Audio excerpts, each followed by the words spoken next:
I never imagined a simple knock on my door would change everything. I wasn't prepared for what came next. His tool was far too big, it left me breathless. Not in the way you're thinking, but in a way that tore open my past and forced me to face everything I had been hiding. Asterisk, it was just another dull Tuesday morning. The kind where the silence in your home starts to feel louder than any noise. I had just poured my second cup of tea when the doorbell rang. No one visits me anymore. Not after what happened with my family. Not after I chose isolation over confrontation. Opened the door, and there he was. A tall man, broad-shouldered, his hands covered in dust. He smiled awkwardly, holding a large toolbox in one hand. "Ma'am, I'm here for the repair you booked it last week." I hadn't, or maybe I had, and forgotten. Lately, everything felt like a blur. Between sleepless nights and the weight of loneliness, time slipped through my fingers like dry sand. Still, I let him in. He walked inside, scanned the broken pipe under my sink, and then reached into his bag. His tool was massive, heavy-duty, industrial-sized. The moment he pulled it out, I gasped, not because of the tool, but because of what it reminded me of. My late husband used to carry the same kind, and just like that, a crack formed in the wall I built around my memories. Asterisk, as he worked, I sat silently watching. The sound of metal against metal echoed through the house. I hadn't heard that noise in years. Suddenly, I felt like I was 24 again, sitting on the kitchen floor, laughing with my husband while he fixed a leak that didn't need fixing. He used to find excuses to be close, to touch my hair, to look at me when he thought I wasn't looking. "Do you live alone?" the man asked, his voice snapping me back. I nodded. He didn't say anything else. Just went back to work, but something in his tone stayed with me.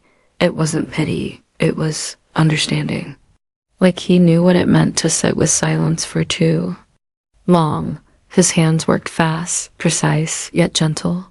The way he held his tool carefully, almost with respect, told me he wasn't just fixing a pipe. He was carrying stories in those hands too. And for the first time in years, I wanted to listen. Asterisk, after finishing the repair, he didn't leave right away. He asked if he could wash his hands. I led him to the sink, and that's when I noticed. The scar on his wrist, deep, long-healed, but unmistakable. He caught me looking. "Old story," he said. "Some tools fight back." We both smiled, but inside I ached. Because I knew scars like that didn't come from tools alone. They came from battles, internal ones, the ones no one sees but everyone carries. We ended up talking for nearly an hour about nothing and everything. He told me about his little brother, how he used to fix bikes and radios as a kid, how he stopped after the accident, how picking up a wrench again felt like reclaiming himself. He didn't need to say more.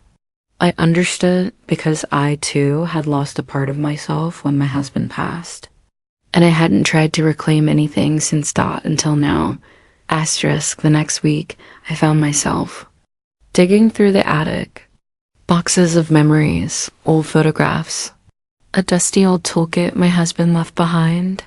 His handwriting still etched on the inside. I held one of his tools in my hand. It felt heavier than I remembered. Maybe because grief adds weight to everything. Then I picked up a phone and called the repairman. He answered after 3 rings. "Is something broken?" "No," I replied. "I just found something that needs fixing."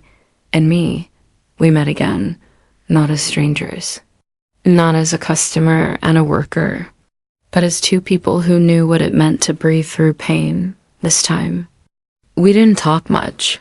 We just sat on the porch, quietly, side by side, and I wasn't breathless anymore because of surprise or shock.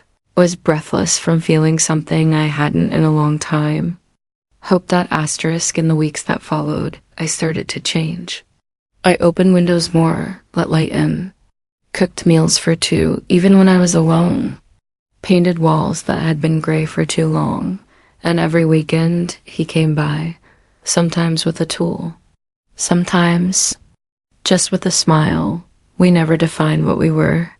We didn't need to, because sometimes it's not about labels.